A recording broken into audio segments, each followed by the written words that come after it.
You know, one of the things we do with the coordinating boards, we get volumes, and I mean, if you printed it, it would be warehouses full of data from the institutions of higher education to include community colleges each year.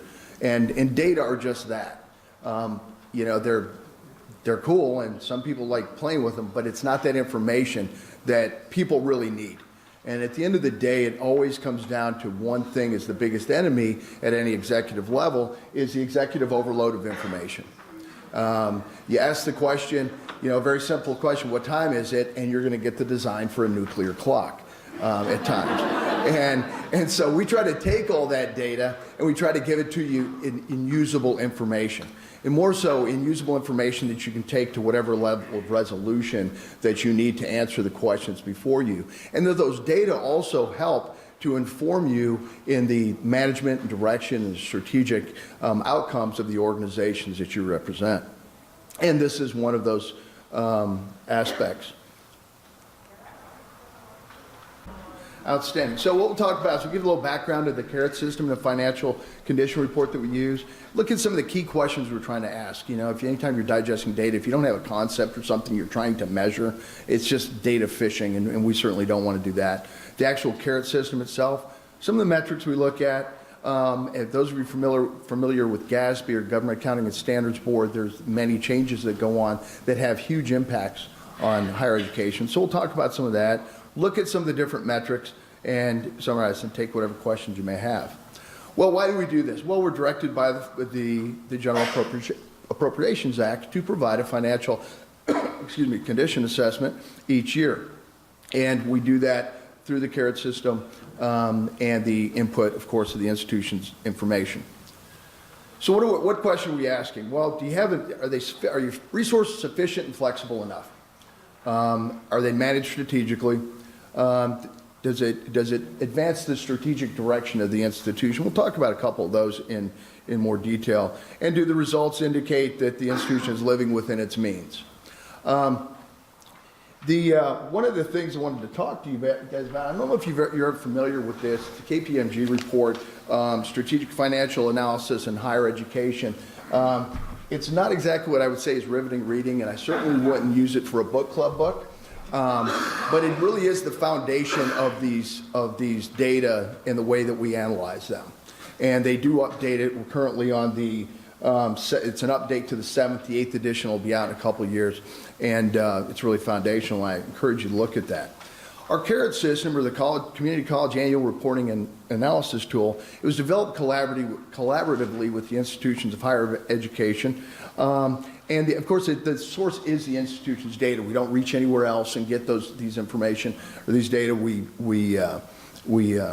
use what's reported to us. We inform any updates have to be informed by the field. We don't go in and change anything and say, okay, guys, here's what you have to do. When we do hear from the field that we want to change things, we're always receptive and open to that if there's a large enough need. These create indicators. You know, when looking at any institution of higher education, whether it's community college, health-related institution, state college, general academic institution, there's so many things going on. An institution of higher education is itself a city.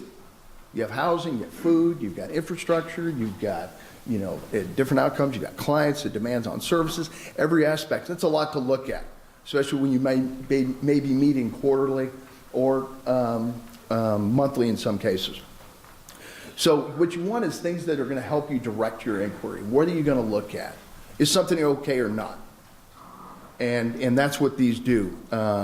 And they're digestible yet detailed and can go to whatever level of detail that you need. Now we show this is, no, that's not working well enough. This is a CARET system. Each institution has access to this system, and if you want to take a look at it, get with your executive management and take a look at it.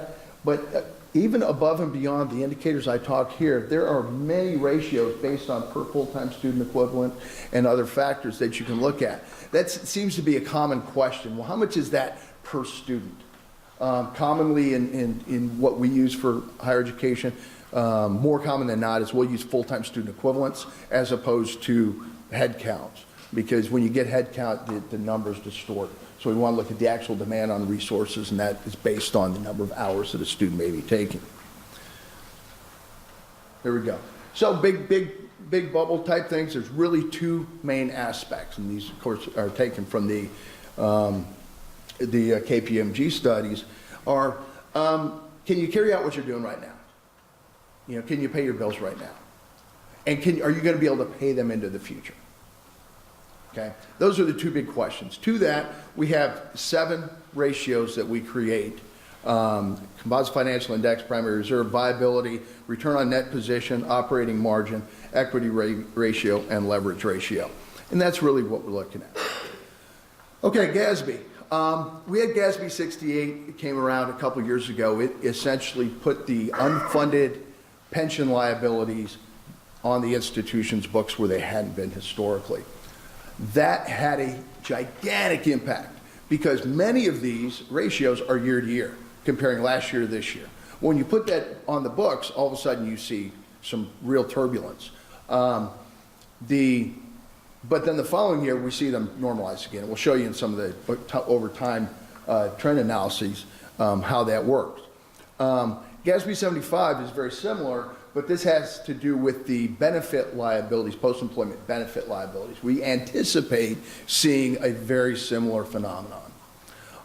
What we did in our previous report when we engaged with GASB 68 was we just said, look, let's do both ways.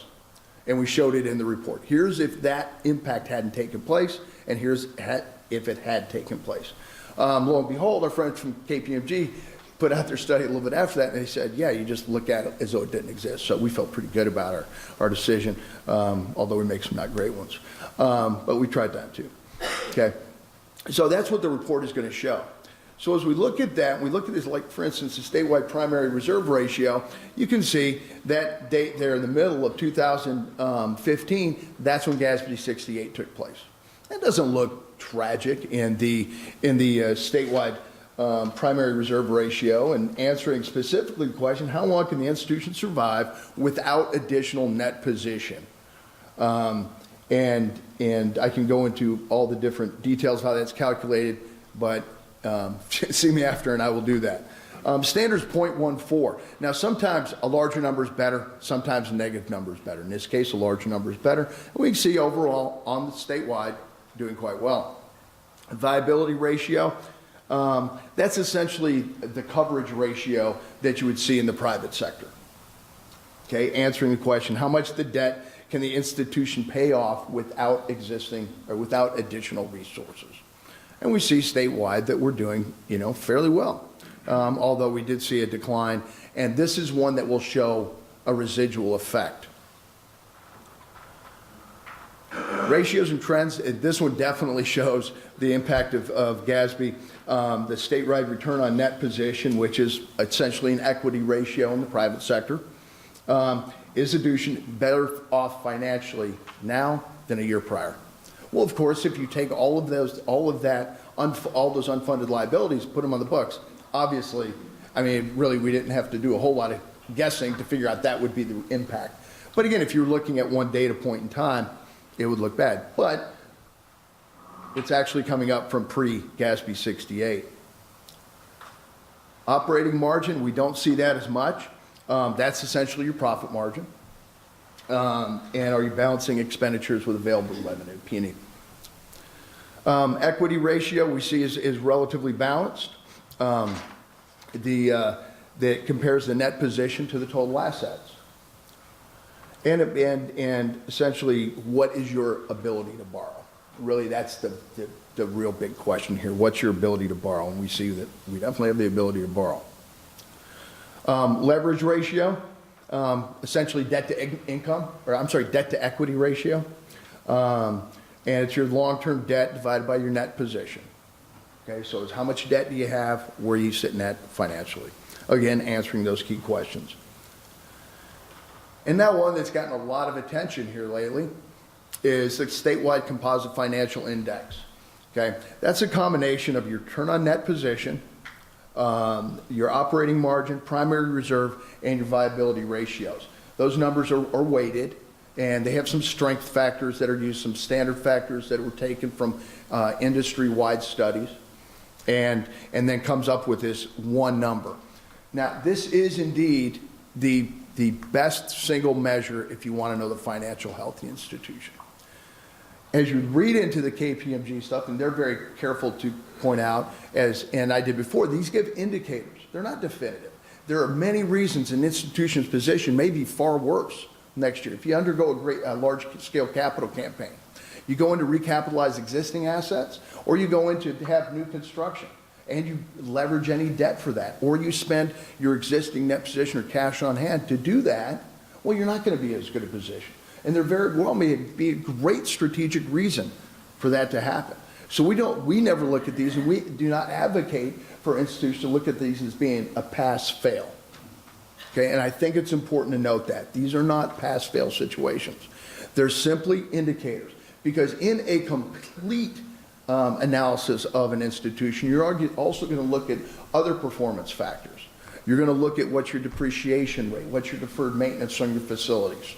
You're going to look at a host to get an overall, and in some cases, financial isn't the biggest concern at that time for whatever reason. Maybe it is, revitalizing or recapitalizing your assets, your fixed assets. Maybe that's it. Maybe it is investing in a new program. Maybe it's putting in a new branch campus. There are a lot of things that go on that create turbulence within these ratios, and there are very good reasons why they're happening. Okay, or there may not be a very good reason, and that's why we say for it to direct your inquiry as you look. So as you're looking through, it gives you some quick ratios to look through, and you go, well, we're doing pretty good. We're doing worse than last year, better than last year, and then that allows you to ask questions that can really inspire discussion. Another way we look at these ratios, we look at how many indicators are met. In this case, of course, if 6 or more indicators are met, it would get a blue line, 4 to 5 would be red, and 3 or fewer would be yellow. Now, when we get these, and we do this in particular, when we get an institution that does have 4 to 5 or even 3 or fewer, we will solicit to the institution, say, can you provide some explanatory comment? What's going on? Because it's very easy to take this to somebody who's really not sure what they're looking at and go, wow, we're in dire straits. We got a financial exigency. Oh my goodness. And that may not be the case. So we ask for those explanatory comments from the institution and do include them in the report itself. So as the reader goes through the report, they can see that college XYZ, yes, they're way down in their composite financial index. However, here are the things that impacted it. Okay. Another thing about the composite financial index is there's been a lot of discussion with it being used in regards to program approvals, for baccalaureate degree program approvals. I spoke with Dr. Gary Tomerlin this morning to confirm, but there are some supplemental characteristics, supplemental measures you're going to look at. So it's not a single pass, fail, or go, no go. It's okay, if this is, you're good, and then looking at some other measures which has equal strength and vigor. So in other words, can you start the program without taking away from other places? And do you have the existing resources to do that? And actually looked at the data, and it did really paint a better picture, and we're kind of glad it's going that way. That's not my group that does that. We provide the data. It's actually Dr. Rex Peoples and his folks that do that. But I did want to point that out because I know that had been a source of discussion, and we have looked at it very closely and worked collaboratively with them. Excuse me. So in the end, this is a robust system, and I encourage you to get access to it and go in and look at the ratios and ask questions. I know you don't have anything else to do than some riveting financial analysis on your weekends, and if that is indeed the case, okay. But again, many times when you look at it, you can get a picture and help to inform the strategic outcomes. It takes a lot of information. When GASB 34 came out, they said, it's going to make it easier for the general public to read it. Well, I'm not sure if they've done any surveys of the general public. And certainly, it may be easier to read. I'm not sure that it makes it much more understandable, other than the manager's discussion and analysis makes it, okay, cool. But that's what we've hoped to do here. And you can go as superficially or as detailed as you like. And you can get about any number down to per student. What's our utility cost per full-time student equivalent? And you can get that over a bunch of years. Or you can get a bunch of different institutions. You can create your own peer group institutions. So I want to know how well I'm doing against, I don't know, Lone Star. How are they doing? How are we doing? You can look and look at your peers and say, wow, they're really strong in this. And at the management level, you can call and say, how are you guys doing that? What happened? And get some peer collaboration. Incredibly high levels of transparency. I don't know if you could get more transparent than this other than getting account statements. I mean, I really don't. And that's something that every public entity needs to be conscious of. Again, to stimulate questions and focus inquiry, not being definitive. Okay? And lastly, it's a formative assessment in stride. It's a correction on the way. It's not a summative assessment to where the institution's horrible, the institution's great. Again, it's something to assist in the direction. And with that, I will take any questions you may have, and I might be able to answer them. Sir. Our fund balance has really come into focus, especially with GASB. Our fund balance has garnered a lot of our focus. And in wake of Harvey, we're seeing a lot of school districts in our area that have gotten ourselves in a bind, haggling with insurance companies. And so, can you opine on the number of days, weeks, months that you should have in a fund balance to operate during the emergency, whether it's a percentage? It gives me a stomachache to think that that could happen to us. Well, yeah, and I think the question is, what would be the number of days of fund balance to have or cash on hand to operate an institution? You know, you hear a lot of numbers, and I wouldn't say one or the other, and it's going to vary based on so many factors. It's going to be based on the natural turbulence you have in your revenue streams, your taxable rates, what's going on with abatements, when abatements are going to go away. That's a whole aspect that often gets lost in the community college sector, and you know, what we're supposed to have this much tax. Well, what's your recovery rate? What's your collection rate? This is how much we should get. This is how much we really get. So it's really hard to say. There's on the coast, more susceptible to hurricanes, but then you go up to West Texas, you get tornadoes, and you get drought. It's really difficult to say, and I think you could ask 100 people, and you probably get 100 answers. So I really wouldn't want to offer an opinion as to an amount, but I would say you'd have to look at all those different factors, and we haven't looked at those specific to any institution. And again, it goes to the KPMG. This is one piece. So one institution may indeed want 8 months on hand. Another may want 12. One may only need 90 days because of their revenue cycles. So again, I could not possibly opine without very detailed analysis.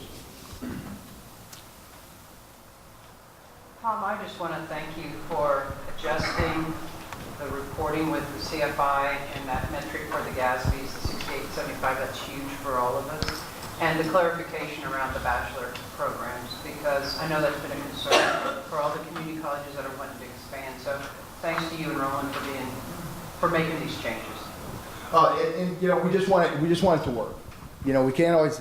Not everybody's going to get a happy face, or going to get the check plus or anything like that. But again, we do want to paint an accurate picture and really get to the concept of why a question was asked. Not that the question was asked and here is an answer. But why was the question asked, and how do we best answer the reason for the question, as well as answering the question in space? Thank you. Okay, folks, I just got the sign that 0 minutes remain, so I guess I'm done. Thank you very much. Have a good day.